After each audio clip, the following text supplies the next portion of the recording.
Aujourd'hui, c'est un jour particulier, Zain Be'adar Aleph. Il y en a qui déjà signalent à Adar Aleph le Yom Tirat Moshe Rabbeinu, c'est aujourd'hui. Et comme je l'ai déjà rappelé, ça tombe la paracha Tetzavé où le nom de Moshe Rabbeinu n'apparaît pas. La seule paracha depuis la naissance de Moshe Rabbeinu où le nom de Moshe Rabbeinu n'apparaît pas dans la Torah. De cela va parler le Rav Botchko. Parashat Tetzavé et Almut Shemo Shel Moshe Gilouy Mitor Esther.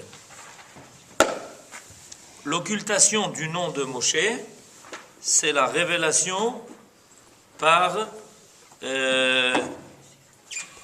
le cachet. C'est des fois en cachant les choses qu'on les révèle.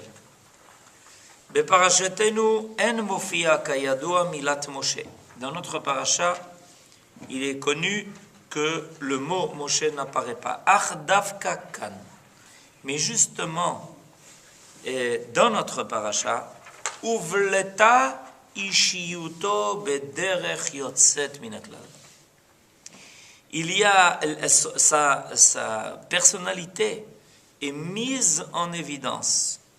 Et on entend à nouveau, verset après verset, Ve'ata tetzavé, ve'ikru elecha, ve'ata akrev elecha et Aaron achicha, ve'asita bigdei kodesh le'Aaron achicha, ve'ata tedaber, ve'asita choshen mishpat, ve'natata el choshen mishpat et ha'urim ve'et hatumim.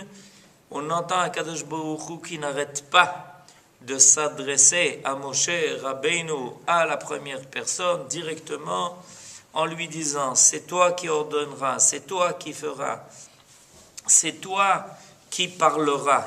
Donc, bien que le nom de Moshe Rabbeinu n'apparaît pas en dévoilé, sa personnalité occupe le devant de la scène. Alenu lasim et libenu letafkidem anifradim shel Moshe ve shel Aaron.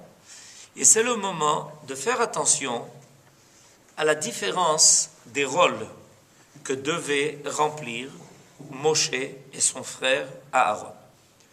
Moshe shlucha de Rachmana. Moshe est l'envoyé de Dieu. Vetafkido limsor livnei Israël et Torah. Son rôle est de transmettre aux enfants d'Israël la Torah. Torah Hashem temima. Une Torah entière. Asher shegia achat posalta. La moindre faute la rend pasul psula, qui ne convient pas. Aaron ou shlucha didan. Par contre, lui, Aaron, il n'est pas l'envoyé de Dieu, il est notre envoyé. C'est celui qui va être l'envoyé des enfants d'Israël, du peuple d'Israël, qui va porter leur nom sur lui-même quand il va rentrer dans le Beth Amikdash. En effet, nous envoyons les Kohanim et le Kohen Gadol en particulier comme étant notre shaliach pour aller réclamer, demander à Kadosh Baruch Hu de nous pardonner les fautes à Yom Kippourim, de faire le travail des korbanot chaque jour de l'année. Dans notre paracha, nous voyons qu'à deux endroits dans ses vêtements, le Kohen Gadol avait le nom des enfants d'Israël sur lui, gravé sur lui. Il y avait le pectoral, ce que l'on appelle le pectoral, où était marqué le nom des 12 tribus et le nom des patriarches aussi. Et il avait aussi sur ses épaules deux pierres précieuses. Et sur ces pierres précieuses aussi était gravé le nom des enfants d'Israël. C'est-à-dire que on voit bien donc que le Kohen Gadol était celui qui était envoyé au nom de tout le peuple. C'est pas par hasard qu'il portait sur lui-même, il endossait la responsabilité du peuple. פעמיים נושא אהרון את שמות כל שבטי ישראל, על כתפות האפוד, sur les épaulettes du pectoral, סמוך לראשו, près de sa tête, ketfilin shebarosh, comme les tefilines que l'on porte sur la tête. Ve'al hachoshen amulach alibo, et sur le pectoral qui était sur son cœur, comme les tefilines de la main. Have omer, de là on apprend. Ki tzarich hu laset et azkarat kol bnei Israël yishivtehem, en במחשבתו, en ברגשותיו, ואף להתקשר גם עם גרועים שבישראל, ולהביא את חטאם בתפילתו אל לפני ולפנים, כדי לקבל את כפרתם.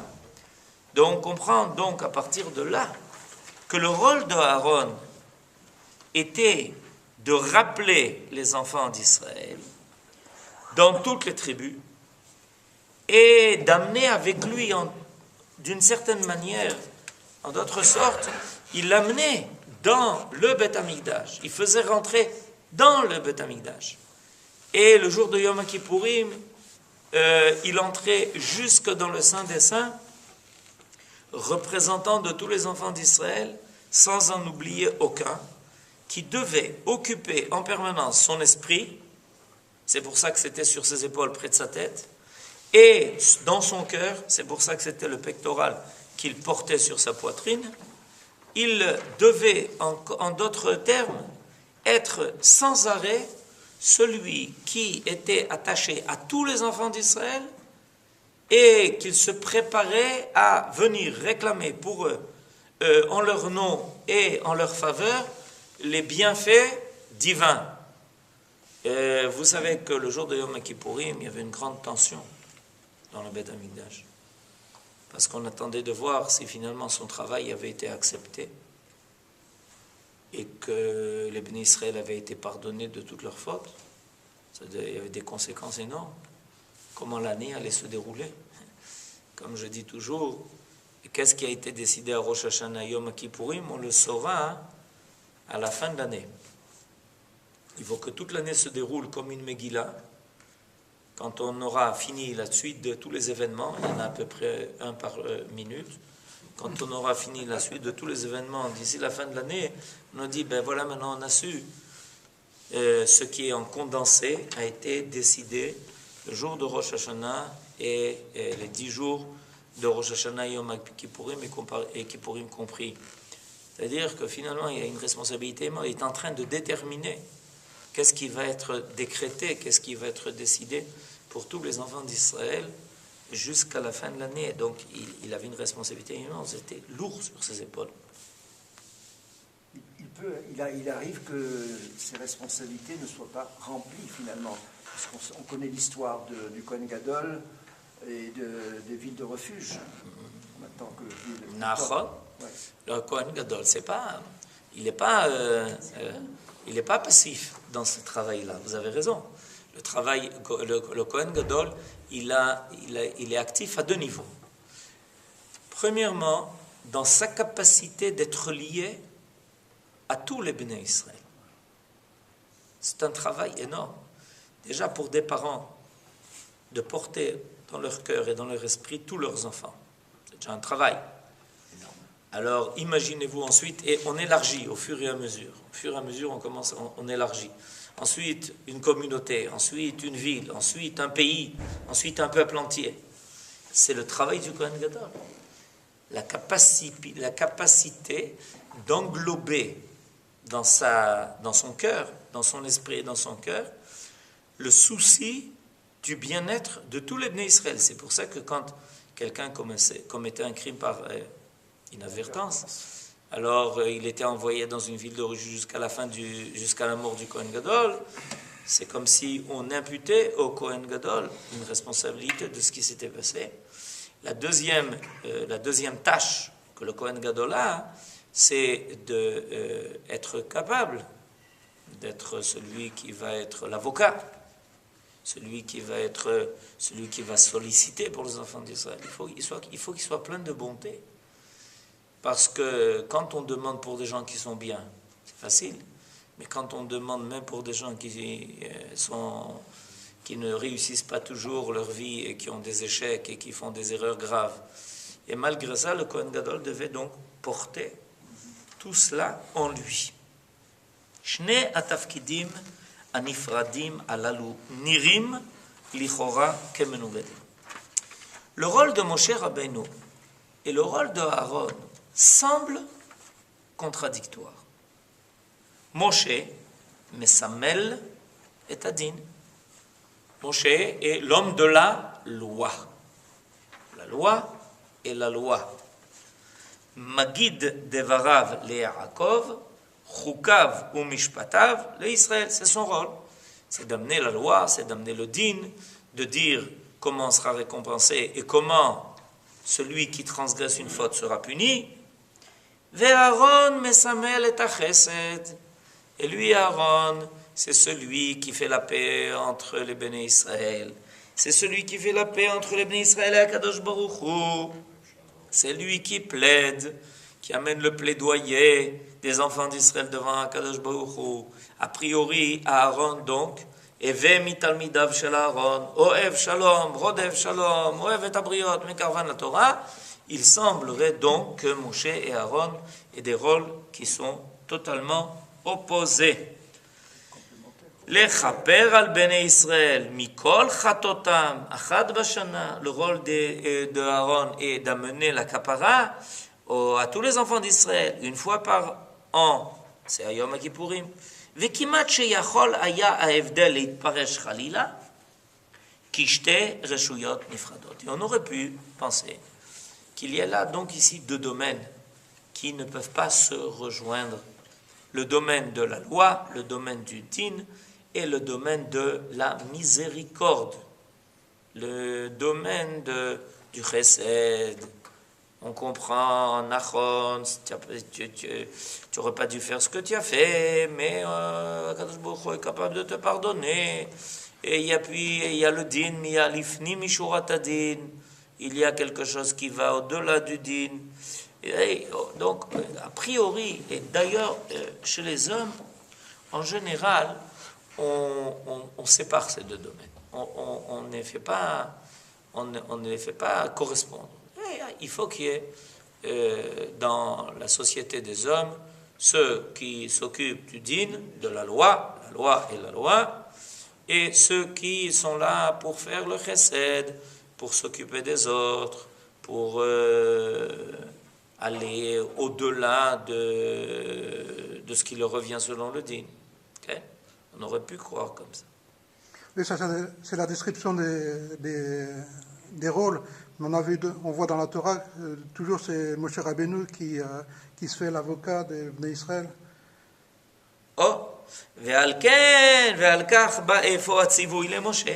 Et c'est pour ça que Moshe Rabbeinu reçoit un ordre.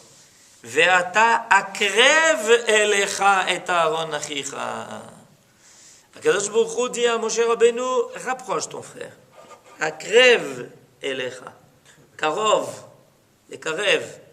Rends-le proche de toi. Ve'asita bigdei kodesh le Aaron achicha. Et tu lui feras des habits magnifiques. T'appelles ata bekol tzorke keunat achicha. Moshe, c'est à toi que revient le rôle de mettre les Kohanim en place. Ou bishmonat yemei hamiluim, af shimesh Moshe be'atzmo kekohen gadol. Et on trouve plus que cela. C'est que Moshe Rabbeinu, avant de remplir le rôle de celui qui ne va être que celui qui se consacre à l'enseignement de la Torah, etc., il a été pendant 8 jours Kohen Gadol. Quand le Mishkan va être inauguré, pendant les Shmonat Yamei HaMiluim, c'est Moshe Rabbeinu, avant que Aaron ne soit intronisé, avec le début du travail effectif dans le Mishkan, le premier Nissan, pendant les jours qui ont précédé, il y a eu déjà un rodage qui s'est fait. Tafkid Zmani, il y a eu un rodage. Mais Moshe Rabbeinu a eu l'expérience de ce qu'est être le Kohen Gadol. Mouvan eifo, שהסתרת שמו של משה בפרשתנו באה דווקא להדגיש את מעלת הכהונת אהרון ובניו. Et donc, on peut comprendre que le fait que le nom de Moshe ait été occulté dans notre paracha, c'est ça que ça vient dire. Ça vient dire que Moshe doit mettre en avance, sur le devant de la scène, son frère Aaron, pour bien faire savoir qu'il ne peut pas y avoir de Moshe sans Aaron, comme évidemment il ne peut pas y avoir de Aaron sans Moshe. Parce que, évidemment, de qui Aaron tire son autorité? De Moshe. C'est pour ça que quand Korach a fait la machloket, il s'en est pris à Moshe. Tu places ton frère par-ci, tu lui donnes un tafkid par-là, tu lui donnes, etc. On a bien compris que Aaron tire son autorité de Kohen Gadol de toi. Donc, c'est de la force de Moshe que Aaron est Aaron. Mais d'autre part, c'est Moshe qui va devoir s'occuper de tous les besoins de la Keuna. Et c'est pour ça que dans notre paracha, où il est question des Begadim, des habits, des Kohanim et du Kohen Gadol, qui est-ce qui est tenu de s'en occuper? Moshe. Leadgish et ma'alat keunat Aaron ubanav. Keuna asher Moshe omed ou mesayea beyesoda. C'est Moshe qui fait apparaître la keuna. Car mi ben shnei ha'achim מתברר כי גם החסד והכפרה באים הם מנותן התורה והחוקים. Et voilà, on entend que c'est probablement, évidemment, pas par hasard qu'ils étaient frères. Celui qui va être le manig, le chef, celui qui va donner les ordres, celui qui va donner la Torah, celui qui va l'enseigner, celui qui va nous apprendre ce que c'est que le hok, et celui qui va être chargé de s'occuper de ceux qui transgressent la loi. Ils sont ahim, ils sont liés l'un à l'autre. On ne peut pas être dans un monde où ces deux domaines sont déconnectés. מבין שני האחים מתברר כי גם החסד והכפרה באים הם מנותן התורה והחוקים.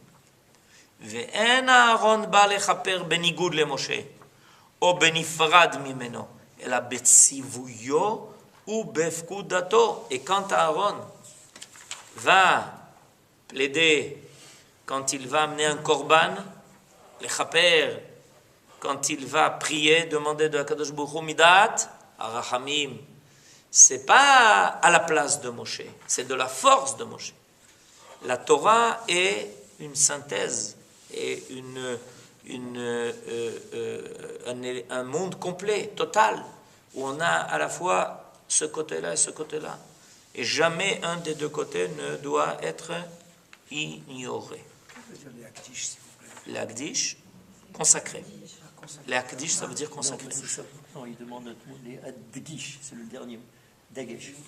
Les Adgish, souligné. Souligné. Vous parlez de les Akdish ou les Adgish? Non, les Adgish. Les Adgish, c'est souligné. Le dernier mot. Souligné. C'est ça. Ouais. Dagesh. Alors, on va compléter ça par le deuxième chapitre qui nous est enseigné ici. Hashlemut ve'atmada shebakodesh. La perfection et la persévérance qui est nécessaire au Kodesh. בולטת מאוד בפרשתנו תכונת השלמות. Dans notre paracha est mise en évidence le principe de la perfection. השלמות בזמן, ההתמדה, והשלמות בפועל המעשה. Deux dimensions de la perfection. Dans le temps, ça se traduit par la persévérance, la capacité de continuer une œuvre jusqu'au bout. Et au niveau de l'acte, la capacité d'avoir un acte qui soit complet. C'est-à-dire la persévérance, ça c'est au niveau du temps. Et la capacité de faire apparaître l'acte dans sa totalité, ça c'est au niveau du maaseh. Ki ulai yachol kol adam להתעלות לרגע ולהגיע בפתע למדרגה הגבוהה. אבל השאלה איננה רק מי יעלה בהר השם, אלא גם ומי יקום במקום קודשו, מי יעצור כוח להתמיד. Des fois, il arrive que quelqu'un fasse un grand saut. C'est-à-dire qu'il arrive à quelque chose de très élevé, d'un seul coup. On voit des gens qui, par exemple, tout d'un coup, arrivent à un poste très important, sans qu'ils soient passés par tous les échelons, par toutes les étapes, avec le temps que ça réclame. Quelqu'un tape, tout d'un coup, on les trouve. Qu'est-ce qui s'est passé? Alors, les gens sont très étonnés. Mais c'est extraordinaire, regarde, d'un seul coup, il est devenu. Mais en réalité, la perfection va se révéler par la capacité de la persévérance. Parce qu'on peut monter d'un seul coup très haut et on peut descendre d'un seul coup très bas. Et très souvent, ça va ensemble. C'est-à-dire que quand les choses n'ont pas été construites, on peut d'un seul coup sauter en haut, mais ensuite, on peut aussi tomber rapidement. Veine ro'im anu, she'atorah hidgisha. Abraham, c'est pour vous. Atorah hidgisha, sheyeh ma'aseh hamenorah leha'alot ner tamid. On voit que quand la Torah parle de l'allumage de la menorah, du chandelier, elle parle de ner tamid. C'est pour ça qu'on a l'habitude au Beth Knesset de laisser une lumière allumée en permanence. Avant, c'était une fiole d'huile. Et les gens étaient connus pour donner, faire offrande de l'huile qui permettait ner tamid. Il y avait une bracha particulière pour ceux qui offraient le shemen, la maor, shemen, la maor, c'est-à-dire l'huile pour la lampe, ner tamid qui brûlait en permanence dans le Beth Knesset. D'où vient cette idée-là? Elle vient de là. C'est que la menorah était ner tamid. Ve'arichat nerotea chukat olam. Et préparer ces mèches pour toujours. Vechen betzivui maaseh hachoshen. Et on trouve aussi, à propos de la confection du pectoral, Velo yizacha choshen me'al haephod. Il ne doit pas bouger. Le choshen ne devait pas bouger. Il devait être bien attaché et bien fixé sur la poitrine de Aaron. Shelo yeh be'avodat hakodesh shum rifyon. Parce que tout ce qui concerne le kodesh ne supporte pas de faiblesse. Ne supporte pas que... Ça s'appelle l'humeur qui change. Aujourd'hui, j'ai envie, demain, pas tellement. 2 jours après, aujourd'hui, j'ai envie d'aller au Beth Knesset. 2 jours après, ce matin, j'ai pas envie de me lever, etc. Ça s'arrange pas du tout avec le Kodesh. Le Kodesh, ça représente la divinité, c'est-à-dire la permanence de la totalité. Le Kodesh ne s'arrange pas du tout avec des choses qui montent et qui descendent, qui subissent des influences et qui, fluent en fonction de la volonté de l'homme. C'est pas comme ça que ça se passe. Venasa Aaron et mishpat ben Israël la libo lifnei Hashem tamid. Alors, quel est le rôle de toutes ces influences? C'est de savoir les tourner. Le rôle de toutes ces influences, c'est que l'homme mitgaber, que l'homme arrive à être celui qui va non pas subir les influences, mais au contraire, celui qui va décider de la réalité. La position de l'homme dans le monde est claire. Ou on subit, ou on décide. C'est nous qui installons la réalité. Ou alors on subit. Par exemple, le monde des Hadashot, c'est le monde de subir. Tu as entendu? Qu'est-ce qui se passe? Et qu'est-ce que tu fais de tout ça? Je vais décider que ça va se passer autrement. Rien du tout. Tu décides rien du tout. Tu subis en permanence, tous les quarts d'heure, maintenant c'est tous les quarts d'heure. Tu subis en permanence ce que les autres veulent te dire. C'est pas... Quelqu'un doit... Pas l'essentiel de ça, ça veut dire qu'il ne faut pas se tenir au courant de ce qui se passe. Mais, même quand on entend ce qui se passe, l'homme doit se poser la question de savoir, et qu'est-ce que je dois faire avec ça maintenant? Quelle est ma part dans tout cela? Et alors la réponse facile, non mais moi j'ai rien, je peux rien faire, de toutes les façons, ça me dépasse, c'est les événements qui se passent là-bas. c'est une erreur. Il y a toujours quelque chose à faire. Il y a toujours une réaction, une prise d'opposition, une décision à prendre. Peut-être qu'en fonction de ça, je vais changer le cours de ma vie, etc. Comme à un moment donné, des gens ont changé le cours de leur vie, ils ont décidé de faire par exemple l'Alia. Car gam chovat Aaron, laset et tzitz nezer hakodesh al mitzrot tamid. Et de même, il devait porter sur son front tzitz. Je ne sais pas comment on dit ça en français. Le fronteau. Le fronteau. Alors le fronteau, tamid. Car gam bigdei hakeuna. Et c'est pour ça qu'il est dit à propos des begadim de la keuna, chukat olam, vechen memase hakorbanot. On s'aperçoit que dans tout ce travail qui concerne le Beth Amikdash, le mot olam et tamid revient sans arrêt. Veiktarta et kol העיל המזבחה ושמת הכל על כפי אהרון ועל כפי בניו והיה לאהרון ובניו לחוק עולם וכך גם עולת תמיד לדורותיכם כתורת תמיד לפני השם לדורותיכם. זוהי איפה השלמות וההתמדה נדרשת בקודש. On s'aperçoit donc que le Kodesh réclame ça, que quelque chose soit persistant, qu'il soit permanent, qu'il soit, que ça existe de la part de l'homme une atmada. Ki en shlemuto shel ha'adam nifchenet be'irua chat pe'amit. Parce que la perfection de l'homme ne se mesure pas par sa capacité de faire quelque chose une fois. Donc, il a donné une fois de la tzedaka. Ça arrive. Dans la vie de l'homme, il arrive des fois qu'on ait des sursauts de bonté. Ça arrive. Mais ce n'est pas comme ça que ça se mesure. Et la bioto chazak ve'amitz tamid le'olam betchunat kodesh keneged kol ha'oruchot ha'olchot ubaot. Ce qui donne à l'homme sa véritable valeur, c'est sa capacité d'être fort, permanent, et de faire apparaître le kodesh malgré tous les vents qui circulent et les tempêtes aussi.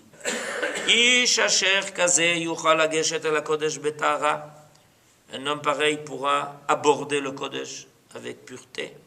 Et il pourra donc visiter en permanence. Il pourra faire partie de la maison de Dieu. Parce que dans la maison de Dieu, il y a une permanence du Tov, il y a une permanence du Kodesh. Mide boker, kol yemei chayav. Et je ne sais pas si vous savez, combien de fois dans le mois le Kohen Gadol devait venir au Beth Amikdash? Question intéressante. Combien de fois dans le mois le Kohen Gadol, c'est-à-dire le grand prêtre, devait venir au Beth Amikdash? À propos de Tamid. 60 fois. Combien? 60 fois. 60 fois, c'est la réponse. 2 fois par jour. Imaginez-vous, le Kohen Gadol avait une visite obligatoire au Beth Amikdash pour amener un korban 2 fois par jour. Non, pas le korban atamid, David. Pas le korban atamid. Le korban atamid, ce n'était pas forcément le Kohen Gadol. Mais il y avait un korban particulier au Kohen Gadol qu'il devait, ça s'appelait Minchat Chavitin, qu'il devait amener 2 fois par jour pendant tous les jours de sa vie. Il finit par connaître le Beth Amikdash. Shabbat compris. Okay. C'est ce qu'on fait, nous, on vient 2 fois au moins par jour au Beth Knesset.